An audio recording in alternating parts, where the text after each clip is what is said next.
Hi friends, welcome to my channel. ನಾನಿವತ್ತು ಕಡಲೆಕಾಳು ಸಾರು ಮಸಾಲೆ ಸಾರನ್ನ ಮಾಡೋದು ಹೇಗೆ ಅಂತ ಹೇಳ್ಕೊಡ್ತಾ ಇದ್ದೀನಿ. ನೋಡಿ, ತುಂಬ ಸ್ಪೈಸಿಯಾಗಿ ತುಂಬ ಚೆನ್ನಾಗಿರುತ್ತೆ. ಈ ಚಳಿಗೆ ಫುಲ್ಲು ಮಸಾಲ ಫ್ಲೇವರ್ಡ್ ಆಗಿರುತ್ತೆ.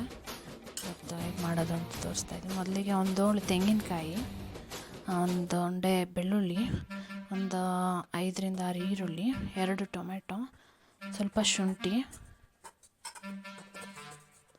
ಇದನ್ನೆಲ್ಲ ರುಬ್ಬಕ್ಕೆ ರೆಡಿ ಮಾಡ್ಕೊತಾ ಇರೋದು ಫ್ರೆಂಡ್ಸ್. 1 ಟೀ ಸ್ಪೂನ್ ಮೆಣಸು, ಒಂದು 5ರಿಂದ 6 ಲವಂಗ, ಒಂದು ಸ್ವಲ್ಪ ಚಕ್ಕೆ, ಆಮೇಲೆ ಒಂದು ಚಿಟಿಕೆ ಅಷ್ಟು ಅರಿಶಿನ, 2 ಟೀ ಸ್ಪೂನ್ ಧನಿಯಾ powder, 2 teaspoon chilli powder ಹಾಕೋತಾ ಇದ್ದೀನಿ. ನೋಡಿ, ಇದನ್ನೆಲ್ಲ ನುಣ್ಣಗೆ ರುಬ್ಬಿ ರೆಡಿ ಮಾಡಿಕೊಂಡೆ. ಈಗ ನಾನು ರಾತ್ರಿನೇ ನೆನೆಸಿಟ್ಕೊಂಡಿದ್ದೆ ಕಡಲೆಕಾಳನ್ನ. ಅದನ್ನು ಫಸ್ಟ್ಗೆ ಇಲ್ಲಿ ನಾನು ಕುಕ್ಕರ್ನ ಸ್ವಲ್ಪ ಕಾಯ್ದ ಮೇಲೆ ಅದಕ್ಕೆ 1 ಟೇಬಲ್ ಸ್ಪೂನ್ ಅಷ್ಟು ಎಣ್ಣೆ ಆ್ಯಡ್ ಮಾಡಿ 1 ಟೀ ಸ್ಪೂನ್ ಸಾಸಿವೆ ಹಾಕಿದ್ದೀನಿ. ಸಾಸಿವೆ ಸಿಡಿದ ಮೇಲೆ ಫ್ರೆಂಡ್ಸ್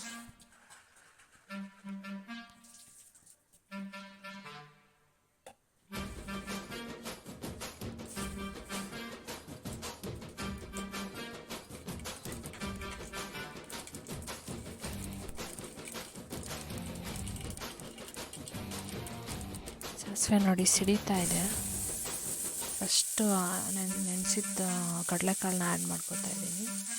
ಸಾಸಿವೆ ಸಿಡಿದ ತಕ್ಷಣ ಕಡಲೆಕಾಳೆಲ್ಲ ಸ್ವಲ್ಪ ಎಣ್ಣೆ ಫ್ರೈ ಮಾಡಿಕೊಂಡ್ರೆ ಫ್ಲೇವರ್ ಚೆನ್ನಾಗಿ ಬಿಟ್ಕೊಳ್ಳುತ್ತೆ ಕಾಳಿಂದ.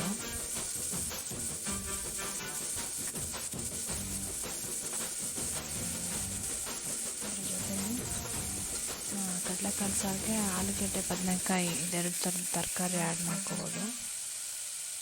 ನಾನು ಆಲೂಗೆಡ್ಡೆನೂ ಸ್ವಲ್ಪ ಆಯಿಲಲ್ಲಿ ಫ್ರೈ ಮಾಡ್ಕೊಳಕ್ಕೆ ಹಾಕ್ಕೊಂಡೆ.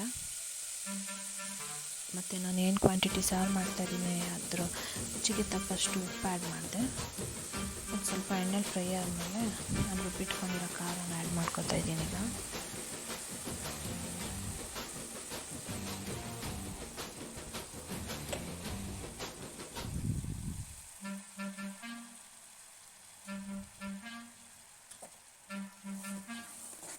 ಖಾರ ಆ್ಯಡ್ ಮಾಡಿದ್ಮೇಲೆ ಅದನ್ನು ಒಂಚೂರು ಸ್ವಲ್ಪ ಹಿಂಗೆ ಆಯಿಲಲ್ಲೇ ಫ್ರೈ ಮಾಡಿಕೊಂಡ್ರೆ ತುಂಬ ಫ್ಲೇವರ್ಡ್ ಆಗಿ ಚೆನ್ನಾಗಿರುತ್ತೆ.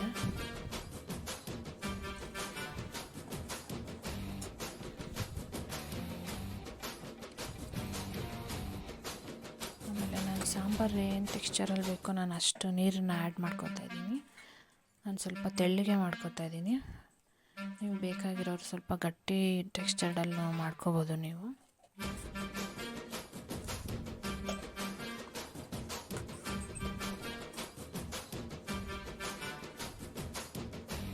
ಸಾಂಬಾರು ಎಲ್ಲ ಫುಲ್ ಕುದಿಯೋಕ್ಕೆ ಸ್ಟಾರ್ಟ್ ಆದಮೇಲೆ ನಾನು ಲಾಸ್ಟ್ಗೆ ಬದನೆಕಾಯಿ ಮೀಡಿಯಮ್ ಸೈಜಲ್ಲಿ ಕಟ್ ಮಾಡ್ಕೊಂಡಿರೋ ಬದನೆಕಾಯಿ ಆ್ಯಡ್ ಮಾಡಿಕೊಂಡೆ.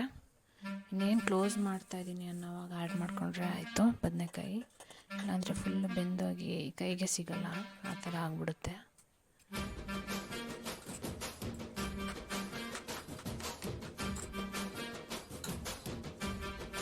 ಲಾಸ್ಟ್ಗೆ ಸ್ವಲ್ಪ ಕೊತ್ತಂಬರಿ ಸೊಪ್ಪು ಆ್ಯಡ್ ಮಾಡ್ತಾಯಿದ್ದೀನಿ. ಅದಕ್ಕೂ ಕೊತ್ತಂಬರಿ ಆ್ಯಡ್ ಮಾಡೋದಂತ ಮರೆಯಲ್ಲ, ಯಾಕಂದರೆ ಕೊತ್ತಂಬರಿ ಫ್ಲೇವರ್ ತುಂಬ ಇಷ್ಟ ನನಗೆ. ಸೊ ಅದ್ರ ಫ್ಲೇವರ್ ಚೆನ್ನಾಗಿ ಬಿಟ್ಕೊಡುತ್ತೆ ಸಾರಿಗೆ. ಈಗ ಎಲ್ಲ ರೆಡಿ ಇದೆ. ನಾವು ಕುಕ್ಕರ್ ಲಿಡ್ನ ಕ್ಲೋಸ್ ಮಾಡ್ಬೋದು. ಈಗ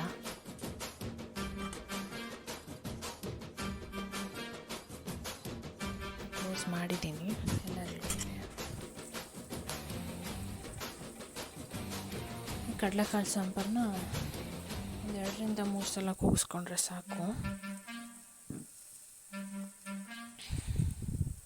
ಕರೆಕ್ಟಾಗಿ ಬೇಯ್ಕೊಳ್ಳುತ್ತೆ ಕಡಲೆಕಾಳು. ತುಂಬ ಜಾಸ್ತಿನೂ ಬೆಂದಿರಲ್ಲ, ತುಂಬ ಕಡಿಮೆನೂ ಬೆಂದಿರಲ್ಲ. 3 ವಿಷಲ್ ಕೂಗಿಸ್ಬಿಟ್ರೆ ಸಾಕು.